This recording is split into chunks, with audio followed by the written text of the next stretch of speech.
Hello दोस्तों, स्वागत है आप सभी का आपके अपने YouTube चैनल मैथ डेमोक्रेसी में। और आज के वीडियो में हम लोग प्रतिशत का पार्ट 5 पढ़ने जा रहे हैं और 4 पार्ट प्रतिशत के हम कंप्लीट कर चुके हैं। अगर आपने वो वीडियो नहीं देखे तो पहले वो वीडियो ज़रूर देखें, जिससे कि आपको ये वाला वीडियो बेहतर तरीके से समझ में आए। तो हम चलिए वीडियो को शुरू करते हैं। नो बकवास सबसे खास। तो यहाँ पर देखिए कह रहा है कि गेहूं का मूल्य चावल के मूल्य का 1/3 है। मतलब जितना चावल का मूल्य है उसका 1/3 गेहूं का मूल्य है। भाई यहाँ पर चावल के मूल्य का, अगर चावल का मूल्य 100 रुपये है तो गेहूं का मूल्य 33 सही 1/3 रुपये होगा। अगर चावल का मूल्य अगर 300 रुपये है तो गेहूं का मूल्य 100 रुपये होगा। इस तरह का सवाल यहाँ पर भाषा को समझना है कि चावल का मूल्य बाजरे के मूल्य का 5/4 है। तो इसी तरह से कॉन्सेप्ट पकड़ना है। कह रहा है कि बाजरे का मूल्य गेहूं के मूल्य का कितने प्रतिशत होगा। भाई ये बात आपको समझनी है तो पहले वो वीडियो ज़रूर देखें।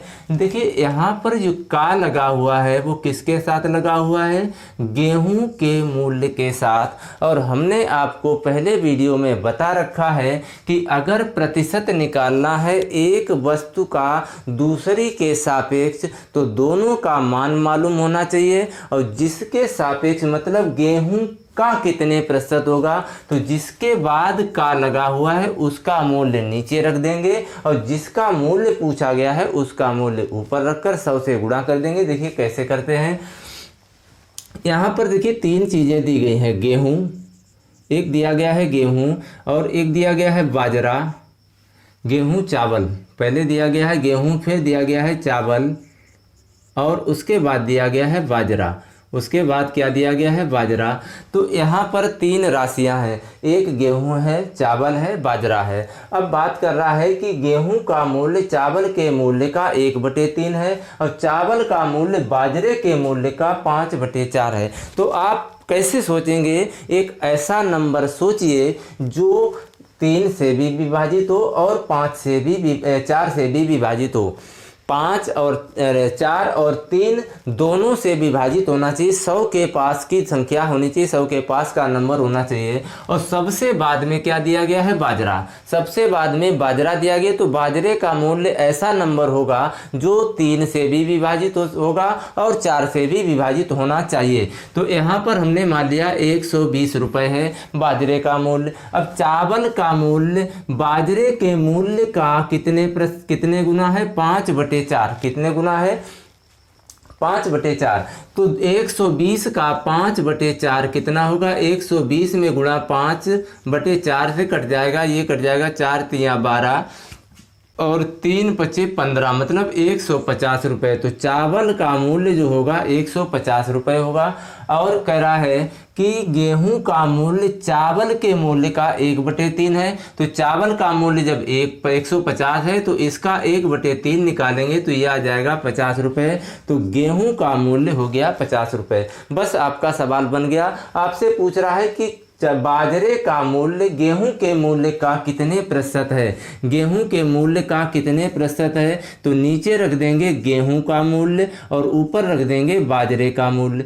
देखिए बाजरे का मूल्य और गुणा कर देंगे 100 से। गुणा किससे कर देंगे? 100 से। यहाँ पर का देखिए किसके साथ लगा हुआ है? गेहूं के मूल्य के साथ। जिसके साथ का लगा दिया जाए उसी को आप नीचे रख देंगे, जिसका पूछा जाए उसको ऊपर रख देंगे और 100 से मल्टीप्लाई करके आप प्रतिशत निकाल लेंगे बहुत आसानी से। देखिए बाजरे का मूल्य कितना है? बाजरे का मूल्य है 120 रुपये। बाजरे का मूल्य 120 रुपये। गेहूं का मूल्य है 50 रुपये, तो 50 रख दिया और 100 से मल्टीप्लाई कर देंगे। काट दो, 0 से 0 कट गया, 5 से ये कट जाएगा, 5 दूनी 10 और 12 का जब 20 में गुणा कर देंगे तो ये हो जाएगा 240%।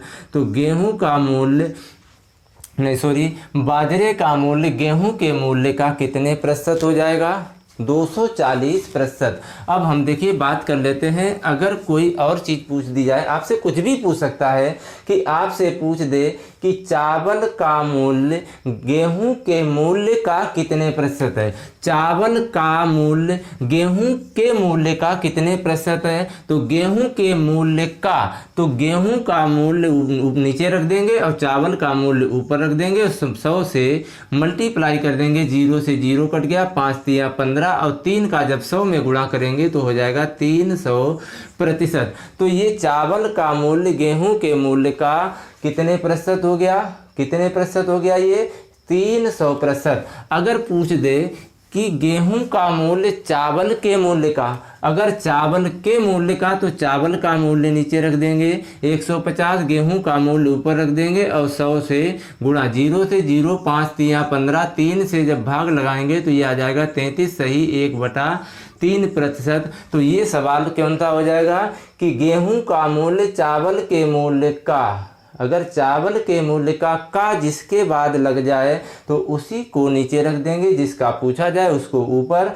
और 100 से मल्टीप्लाई कर देंगे तो ये हो जाएगा आपका आंसर। तो इस सवाल का जो आंसर होगा 240%।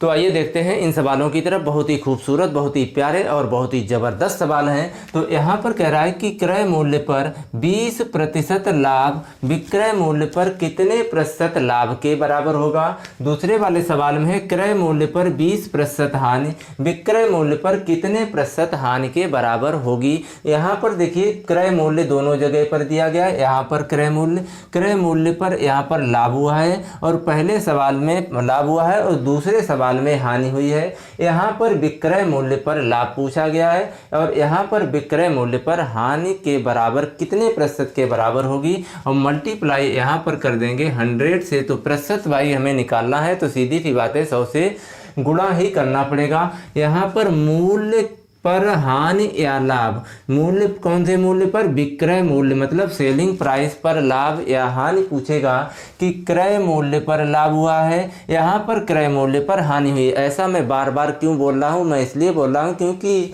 आने वाले जो सवाल हैं इसके बाद वाले उसमें विक्रय मूल्य पर जब लाभ हुआ तो क्रय मूल्य का कितने प्रतिशत बराबर होगा। इसी तरह का सवाल अभी आने वाले हैं, तो इसलिए आपको याद रखना है कि क्रय मूल्य पर लाभ हुआ है और विक्रय मूल्य पर कितने प्रतिशत लाभ के बराबर होगा। यहाँ पर क्रय मूल्य पर हानि हुई है तो विक्रय मूल्य पर कितने प्रतिशत हानि के बराबर होगी। आपका हमने यहाँ पर देखिए लाभ या हानि, लाभ हुआ है तो लाभ लिखना है ऊपर, अगर लाभ हुआ है तो लाभ प्रतिशत बराबर लाभ प्रतिशत, ये है पहला सवाल, पहले सवाल और दूसरा सवाल, ये है पहला सवाल और ये है दूसरा सवाल। पहले सवाल में लाभ प्रतिशत हुआ है तो लाभ प्रतिशत निकालना है, तो लाभ प्रतिशत कितना हुआ है यहाँ पर 20%, तो 20 को ऊपर रख देंगे और यहाँ पर देखिए 100 में प्लस माइनस लाभ या हानि, अगर लाभ हुआ है तो जोड़ देंगे 100 में, हानि हुई है तो घटा देंगे 100 से, तो 100 में प्लस कर देंगे 100 में प्लस 20 और मल्टीप्लाई बाई 100, बस आपका हो गया आंसर। तो 20/120, 20/120 और गुणा कर देंगे 100 से, 0 से 0 कट गया, 2 से कट गया 2 छंग 12 और 6 से इसको काटेंगे तो 6 एकन 6 बचा 4 हो गए 40, छतरंग 36, छतरंग 36 बचे 4 और बटे 6, तो 2 दूनी 4 और 2 तिया 6, तो 16 सही 2/3% विक्रय मूल्य पर लाभ के बराबर होगा। अब हम बात कर लेते हैं दूसरे सवाल की तरफ। दूसरे सवाल में क्रय मूल्य पर हानि हुई है, दूसरे सवाल में क्या हुआ है, क्रय मूल्य पर हानि हुई है, तो हानि कर देंगे 100 में माइनस हानि, कितने की, 20 की हानि हुई है, तो हमने 20 माइनस कर दिया, 25 की हानि होती तो 25/100 में माइनस 25, अगर 30% की हानि होती तो 30 में बटे 100 में माइनस 30 और मल्टीप्लाई बाई 100, तो ये 20 यहाँ पर हानि प्रतिशत बराबर, तो कितना हो जाएगा 20/80 में गुणा कर देंगे 100, 0 से 0 कट गया, 2 से ये 2 चाकू 8, 4 से ये कट जाएगा 25 बार, तो बराबर कितना आ गया 25%। आई होप आपको ये बात समझ में आई होगी। आपको याद रखना है कि अगर विक्रय मूल्य पर लाभ हुआ है तो विक्रय मूल्य पर लाभ पूछेगा, क्रय मूल्य पर हानि हुई है तो विक्रय मूल्य पर हानि पूछेगा। तो आपको कुछ नहीं करना है, लाभ हुआ हो तो लाभ बटे 100 में प्लस लाभ, अगर हानि हानि हुई है तो हानि बटे 100 में माइनस हानि, और कैलकुलेट करने के बाद जो 100 से गुणा कर देंगे, कैलकुलेट करने के बाद जो भी आपका आंसर आएगा वो हो जाएगा आपका ऑप्शन, और आपका एक नंबर सिर्फ 15 से 20 सेकंड में पूरा हो जाएगा। आइए देखते हैं और भी ज़बरदस्त सवाल। इन सवालों को देखिए, पहले वाले सवालों में क्रय मूल्य पर लाभ दिया गया था, क्रय मूल्य पर हानि दी गई थी। इस सवाल में दिया गया है विक्रय मूल्य पर लाभ और विक्रय मूल्य पर हानि। तो क्रय मूल्य पर कितने प्रतिशत लाभ के बराबर होगा, क्रय मूल्य पर कितने प्रतिशत हानि के बराबर होगा। तो इसका जो हानि बनेगा क्रय मूल्य पर लाभ या हानि, क्रय मूल्य पर लाभ या हानि प्रतिशत अगर निकालना है तो आपको क्या रखना है, यहाँ पर ऊपर लाभ या हानि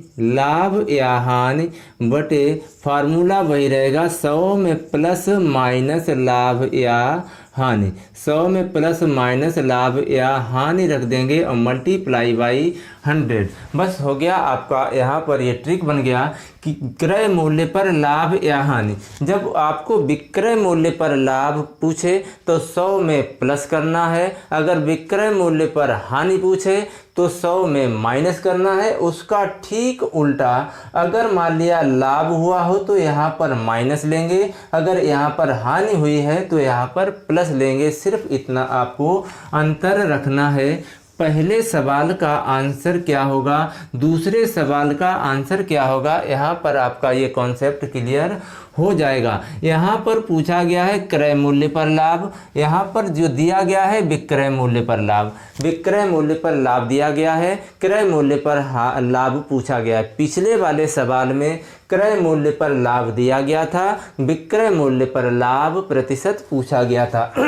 यहाँ पर क्रय मूल्य पर लाभ या हानि पूछा गया, तो पहले हमें निकालना है क्या, लाभ प्रतिशत।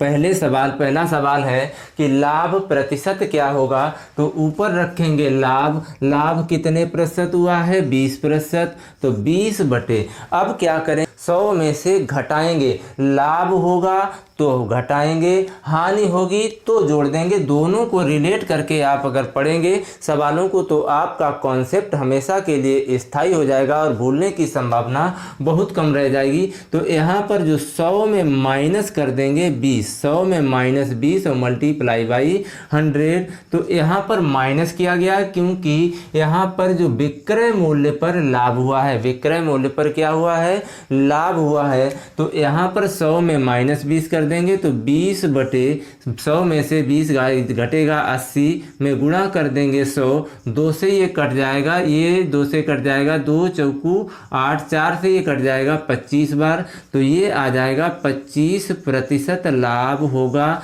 किस पर, क्रय मूल्य पर। अब दूसरे सवाल में कह रहा है कि विक्रय मूल्य पर हानि हुई है, तो हानि प्रतिशत निकालना है। हानि प्रतिशत बराबर क्या रखेंगे, हानि कितना है 25 और बटे, अब देखिए यहाँ पर 100 में इसको जोड़ देंगे, क्यों, क्योंकि यहाँ पर हानि हुई है किस पर, विक्रय मूल्य पर हानि हुई है। तो 100 में 100 में प्लस कर देंगे 25, तो ये हो जाएगा 125 और गुणा कर देंगे 100 से, तो 25 पंचे 125 और 5 से ये कट जाएगा 20 बार, तो ये आ गया आपका आंसर। 20% किस पर हानि होगी, क्रय मूल्य पर हानि होगी। आई होप आपको ये वीडियो अच्छा लगा होगा, आपको ट्रिक अच्छी लगी होगी। अगर आपको ट्रिक अच्छी लगी, अगर आपको तरीका अच्छा लगा तो चैनल को सब्सक्राइब और वीडियो को लाइक जरूर करें और बेल आइकन दबाना ना भूलें, ताकि जब भी मैं ऐसे ट्रिक के वीडियो डालूं तो सबसे पहले नोटिफिकेशन आपको मिले।